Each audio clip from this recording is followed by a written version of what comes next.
Bienvenidos. Hoy nos vamos a sumergir en un relato muy particular.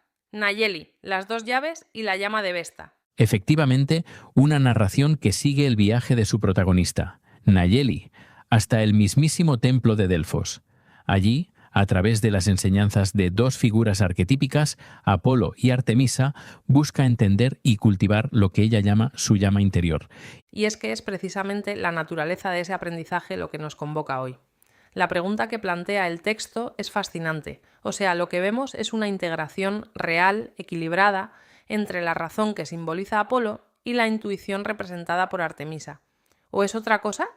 Exacto. O se trata más bien de una reivindicación. Casi te diría que una restauración de una sabiduría más antigua, más intuitiva, frente a una lógica que por sí sola se demuestra que es insuficiente. Ahí está el centro de nuestro análisis. Yo voy a defender que la historia nos muestra un proceso de síntesis. Nayeli aprende a unir dos fuerzas que solo en apariencia son opuestas, pero que en realidad son complementarias y se necesitan la una a la otra. Pues yo voy a sostener una visión distinta. Para mí, el relato lo que hace es subrayar una tensión que nunca llega a resolverse en un plano de igualdad. Lo que vemos, en mi opinión, es la primacía de la intuición sobre una razón que al final del todo tiene que admitir sus propias y profundas limitaciones. Entiendo tu punto, pero fíjate en la propia arquitectura del relato. Para mí la estructura es una hoja de ruta clarísima hacia la integración. Las enseñanzas que Nayeli recibe no son para nada aleatorias. Se presentan en pares conceptuales: claridad e intuición, dirección y receptividad, visión amplia y memoria del alma. O sea, el texto nos está diciendo desde el principio que se necesitan dos llaves, no una. Un momento, ¿pero son de verdad dos llaves iguales? Porque a mí esa misma estructura me sugiere otra cosa. Me sugiere que una de las llaves, la de Apolo, no funciona del todo bien, que necesita constantemente que la otra, la de Artemisa, venga a ajustarla, a corregirla. No lo veo como un diálogo entre iguales. Bueno, a eso voy.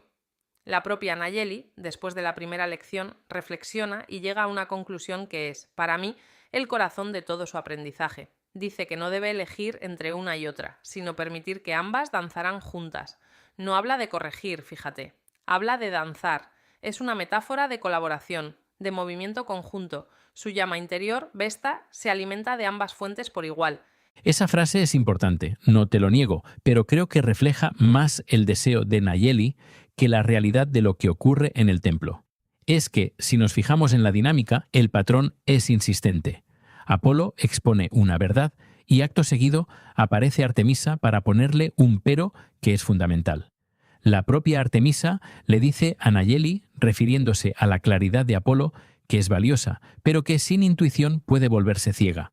Eso no es una danza entre iguales, es una advertencia. Es señalar una carencia inherente en el punto de vista de Apolo. Yo no lo veo como una carencia, sino más bien como una especialización. Cada uno aporta su parte. De hecho, más adelante, Nayeli elabora otra metáfora potentísima para describir esta relación. Dice: la dirección es el cauce, la receptividad el agua que lo llena de vida. Esto es la simbiosis en estado puro. Aquí no hay jerarquía. No puedes tener un río sin un cauce que le dé forma, y un cauce vacío no sirve para nada. Apolo proporciona la estructura y Artemisa la sustancia, el fluir, la vida. El aprendizaje de Nayeli es entender que necesita ambas partes para que su llama no se apague ni tampoco se desborde. La metáfora del cauce y el agua es potente. Es verdad, pero si nos fijamos en la cronología, en el orden que suceden las cosas en el relato, creo que se revela otra cosa. Artemisa siempre habla después de Apolo. Siempre. Y eso para mí no es ninguna casualidad.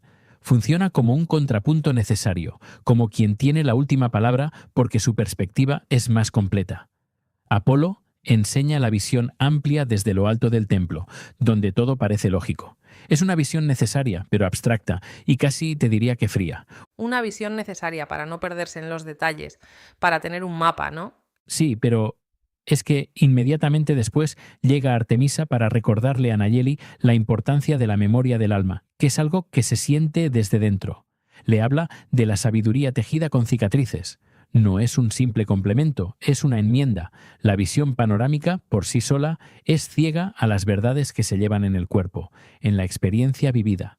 La razón, sin esa conexión a tierra, se queda en un mero ejercicio intelectual. Es que ahí es donde la historia para mí se pone realmente interesante, porque ese conflicto es precisamente el nudo histórico de Delfos, Apolo desplazando a la serpiente Pitón, a la sabiduría actónica, la de la tierra. Nayeli no viene solo a aprender, viene a resolver algo, a reconciliar una herida arquetípica.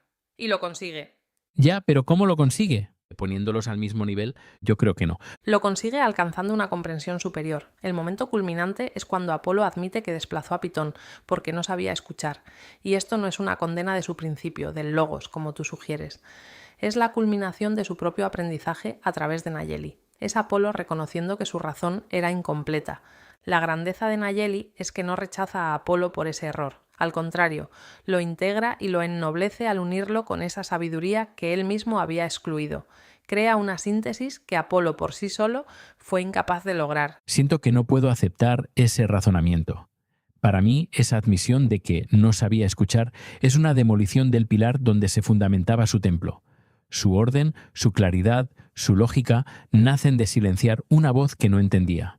Nayeli no viene a hacer las paces entre dos partes, viene a reparar un daño, viene a sanar una herida, y la prueba está en lo que Artemisa le dice: tú has escuchado por ambos.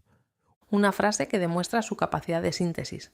Una frase que la posiciona a ella como la figura que corrige el desequilibrio fundamental de Apolo. Por eso, el relato no termina con una imagen de equilibrio abstracto. El relato termina con algo físico. Nayeli sintiendo el latido de Pitón bajo el templo. Es una restauración de lo primordial, no simplemente una suma de partes. Si la intuición simplemente ganara la partida, el final sería otro.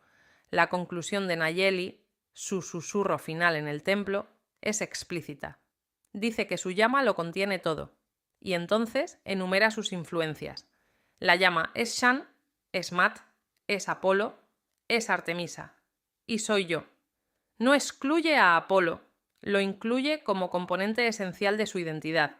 Si el objetivo fuera demostrar la supremacía de lo intuitivo, Apolo sería una etapa superada, una herramienta que ya no se necesita. Pero no es así. Forma parte de la llama final. Es un argumento convincente, lo reconozco. La enumeración final es clave, pero ¿has considerado la propia definición que Nayeli da de su llama, de Vesta, al principio del todo, mucho antes de llegar a Delfos y recibir estas lecciones? ¿A qué te refieres exactamente? A que ella misma, desde el inicio, alinea a Vesta inequívocamente con la intuición. Dice que Vesta no necesita ser comprendida con la mente. Y añade, es una verdad que se siente en el cuerpo. Esto la conecta de raíz con Pitón, con la sabiduría de la tierra, con el modo de conocer de Artemisa. No tiene nada que ver con la claridad racional y la visión a distancia de Apolo. Su viaje, por tanto, consiste en aprender a confiar y a cuidar de esta llama cuyo núcleo es inherentemente no racional. Entiendo. Pero las herramientas que Apolo le da, la claridad, la dirección, no son precisamente las que le permiten cuidar esa llama, darle un cauce para que no se extinga. Son útiles, claro que sí. Y aquí está el matiz que para mí es definitivo. Las herramientas de Apolo son útiles, pero están al servicio de la llama. La razón se convierte en un instrumento para el alma, no en su socio en igualdad de condiciones. Apolo le da un mapa, pero el destino lo marca el corazón. Le da un cauce, pero el agua es lo que importa. La jerarquía, aunque sutil, me parece clara. El logos se somete a la sabiduría del cuerpo, no danza con ella como un igual, aprende a servirla. En resumen, en mi lectura del relato, el viaje de Nayeli nos propone un modelo de madurez espiritual, un modelo que se basa en la integración consciente y, valiente de las dualidades. El viaje de Nayeli no es para elegir un camino, sino para construir un templo interior lo suficientemente sólido y amplio como para albergar tanto la razón como la intuición, la luz y la sombra. Al hacerlo, no solo se completa a sí misma, sino que resuelve una antigua herida arquetípica, logrando así un equilibrio verdadero. Por mi parte, y a la luz de lo que hemos comentado, concluyo que, aunque la historia usa el lenguaje de la integración, su estructura y su arco dramático apuntan a otra cosa, a la recuperación de una sabiduría primal que había sido violentamente suprimida. La resolución final no es un equilibrio pacífico entre dos fuerzas iguales, es el reconocimiento profundo y necesario de que el logos, la razón, es por naturaleza incompleto e incluso destructivo hasta que no aprende a escuchar, respetar y, en última instancia, servir a la sabiduría intuitiva que en su arrogancia intentó dominar. El texto, desde luego, ofrece una riqueza simbólica que permite sostener ambas lecturas y nos obliga a reflexionar sobre cómo se relacionan estas dos fuerzas fundamentales dentro de nosotros. Y la de la restauración es el verdadero motor que impulsa la historia de Nayeli.